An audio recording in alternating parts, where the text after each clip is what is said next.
Assalamualaikum warahmatullahi wabarakatuh. Selamat pagi, salam sejahtera untuk kita semua. Dalam kesempatan ini, materi yang akan kita bahas adalah sistem kontrol dan kelistrikan dan sistem kontrol alat berat. Ya, jadi ada dua kompetensi dasar yang akan kita bahas, yaitu menerapkan cara kerja baterai dan melakukan perawatan baterai. Ya. Tujuan pembelajaran kita adalah yang pertama menyebutkan dan menjelaskan tipe baterai, yang kedua menjelaskan struktur baterai, yang ketiga menjelaskan tentang pengisian baterai, dan yang keempat menjelaskan tentang kapasitas baterai.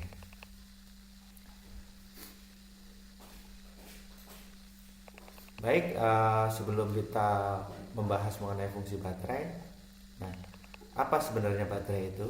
Ya.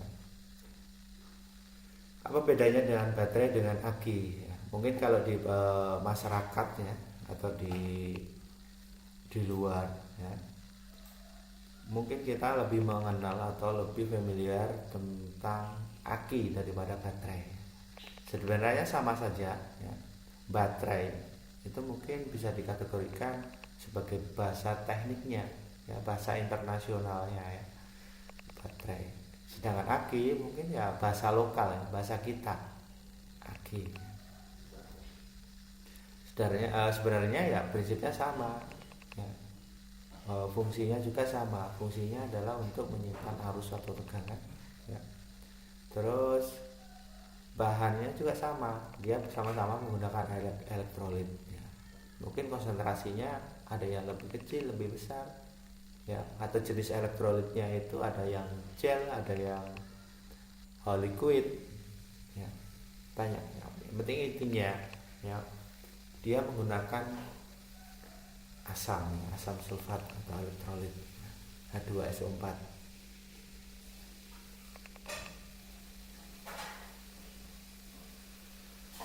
Baik, untuk fungsi baterai itu pada saat engine off ya.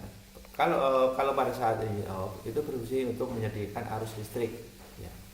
Itu digunakan untuk aksesoris ya, penerangan, mungkin penerangan pada saat perbaikan ya, atau penerangan pada kabin ya. Itu pada saat engine off.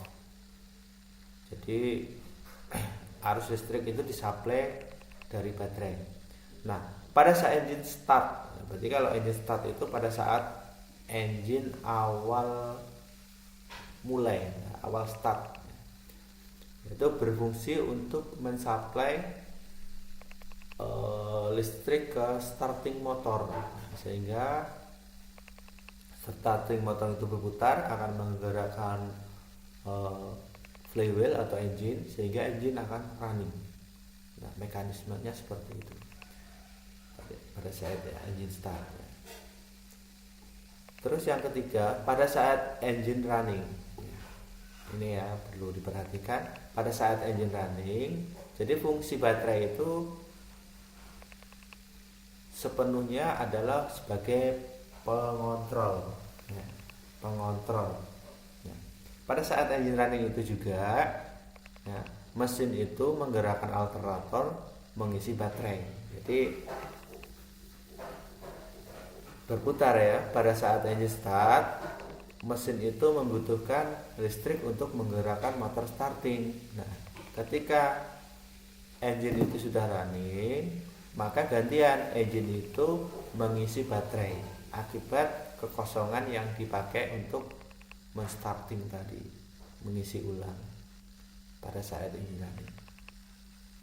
Terus selain itu juga pada saat engine running, baterai berfungsi sebagai penstabil tegangan atau filter ya, sehingga komponen-komponen yang sangat sensitif terhadap kenaikan dan penurunan tegangan seperti controller dan controller lainnya ya, sehingga aman. Mungkin itu fungsi baterai ya. Selanjutnya adalah jenis baterai. Nah, jenis baterai di sini ada dua jenis ya. Yang pertama adalah compound type dan solid type ya. Nah, untuk kompon tipe itu masing-masing sel ya, ini ada beberapa selnya. Kalau kita coba kita bawa berbesar dulu ya. 1 2 3 4 5 6. Ya, ada 6 sel ya, masing-masing sel ya. Itu ada satu terminal yang keluar seperti ini. Masing-masing sel ada satu terminal.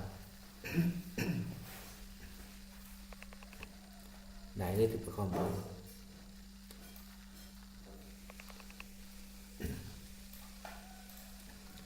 Nah, untuk yang kedua yaitu tipe solid ya.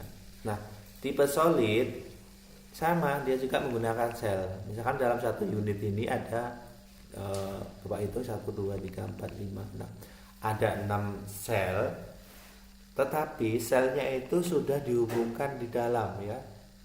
Di seri dihubungkan secara seri dalam, sehingga keluar tinggal 2 terminal ya, terminal positif dan terminal negatif. Itu tipe solid. Nah, kalau tipe kompon tadi satu sel itu memiliki satu terminal ya, sehingga menghubungkannya itu di luar ya. Kalau tipe solid itu untuk kapasitas per selnya itu lebih besar dibandingkan tipe kompon, maaf ya. Untuk tipe kompon itu kapasitasnya per satu sel ini besar ya. Sedangkan tipe solid per selnya ini kecil, dan ukurannya pun kalau tipe kompon ini lebih besar dibandingkan tipe solid. Itu ya, dari jenis baterai ada 2. Nah, sekarang untuk tipe baterai. Untuk tipe baterai itu ada 2 ya, tipe basah dan tipe kering. Tipe basah ciri-cirinya di atas ini memiliki vent plug ya, ventilasi, tutup ventilasi ya.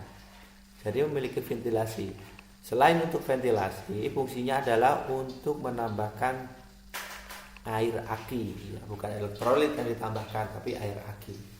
Misalkan elektrolit, kalau di dalam ini namanya elektrolit ya, kalau sudah di dalam namanya elektrolit, tapi kalau untuk menambah itu biasanya air aki namanya, orang menyebutnya ya. Nah, atau air biasa, air suling ya, air murni ya. Di situ nggak ada zat kapur dan sebagainya, air murni. Di saat konsentrasi elektrolit itu turun atau mengurang, maka harus ditambah dengan air sehingga konsentrasinya menjadi full lagi ya. Terus tipe kering, kalau tipe kering dia tertutup ya, tidak ada ventilasinya ya, tidak ada ventilasinya, sehingga apabila dia sudah rusak, dia tidak bisa diperbaiki, harus diganti ya. Sama ini juga tidak bisa diperbaiki ganti, tapi bedanya kalau tipe basah itu adalah maintenance, tapi kalau tipe kering itu adalah maintenance free ya, bebas perawatan ya. Bisa orang itu menyebutnya MF dan baterai basah biasa. Jadi ini maintenance free, bebas perawatan, yang ini perlu perawatan. Apa yang dirawat? Nah, yang dirawat adalah, yang dikontrol adalah untuk cairan elektrolit ya, tadi. Seperti itu ya. Terus selanjutnya, nah ini adalah struktur baterai ya.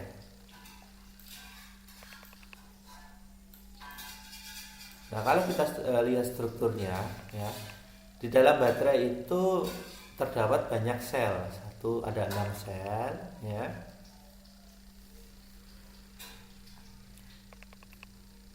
Yang masing-masing sel ya, itu memiliki kapasitas berbeda-beda ya. Sehingga kalau kita susun secara seri, maka nanti hasil kapasitasnya juga akan naik ya. Nah, untuk nama-namanya ya, untuk membungkus bagian luar ini ada baterai casing ya. terbuat dari plastik ya, plastik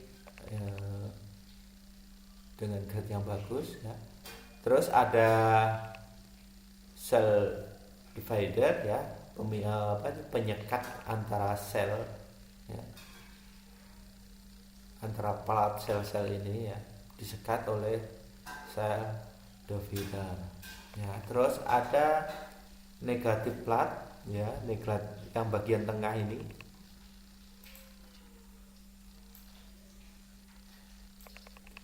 Yang bagian tengah ini adalah negatif. Terus yang ada plat yang terhubung dengan ini adalah positif. Ada plat negatif dan plat positif. Nah, kemudian ada multiplat atau terminal ya, terminal positif. Di sini ada terminal negatif. Jadi masing-masing sel itu sudah tersusun secara seri di dalam sini, sehingga keluar hanya terminal positif dan negatif. Ya, itu ya untuk struktur baterai. Masih struktur baterai. Nah, ternyata baterai juga ada fan plug ya. Untuk tipe basah menggunakan fan plug tadi. Tapi untuk yang MF atau maintenance free atau tipe kering, dia tidak memiliki fan plug ya. Terus untuk plat positif dan plat negatif itu dipisahkan menggunakan separator ya, dan fiberglass mat ya. Jadi untuk separator di sini fungsinya adalah untuk menyerap. Jadi menyerap kotoran akibat reaksi kimia tadi itu ya.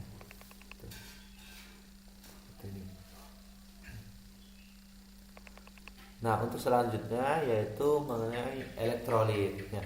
Jadi di dalam baterai itu ada cairan ya, cairan elektrolit namanya, atau asam sulfat ya, asam sulfat atau H2SO4 ya.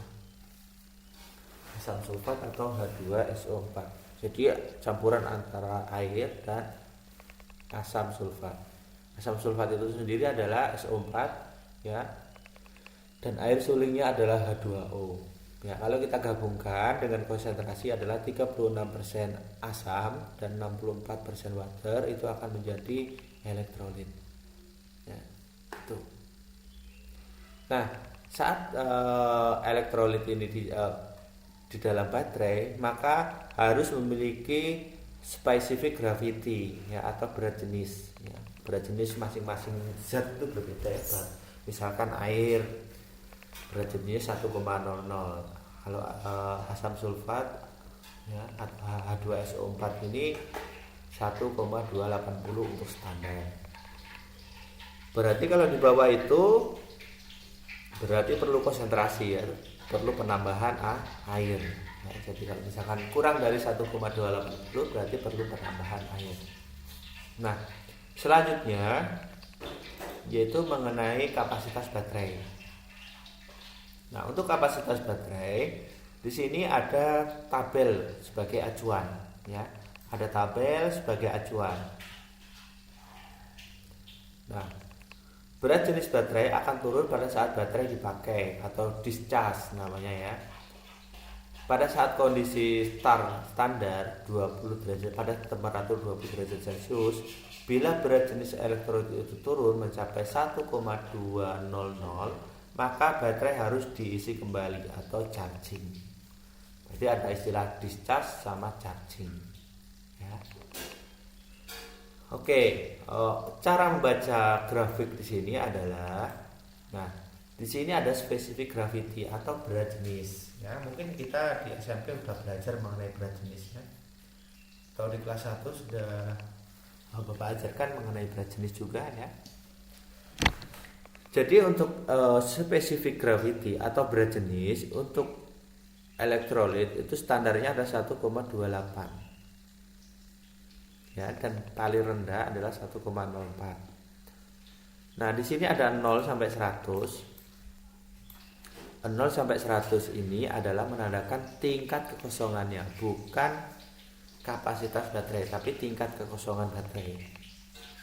Dan yang sini adalah specific gravity dari baterai. Nah, saya ambil contoh. Misalkan kita ambil di titik 1,24, maka titiknya akan berada di sini. Kalau kita tarik garis lurus, maka dia akan pada angka 10. Di sini nggak ada angkanya, tapi bisa kita kira-kira. Di sini angka 10. Ya. Angka 10 berarti tingkat kekosongannya adalah 10%. Ya, dari isi itu. Berarti kalau misalkan kapasitasnya adalah 100 ampere, berarti kapasitasnya masih 90 ampere.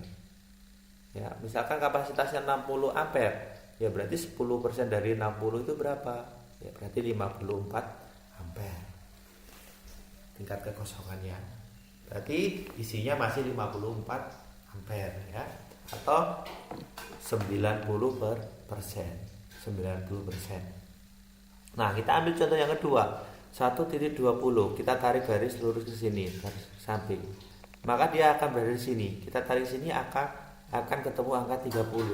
Ya, berarti tingkat kekosongannya 30%. Berarti kapasitasnya tinggal berapa? Berarti tinggal 70%. Ya.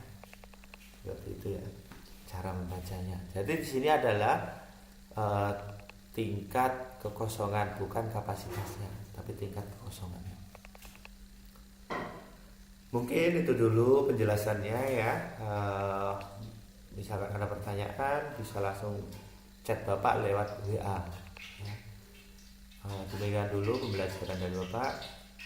Assalamualaikum warahmatullahi wabarakatuh.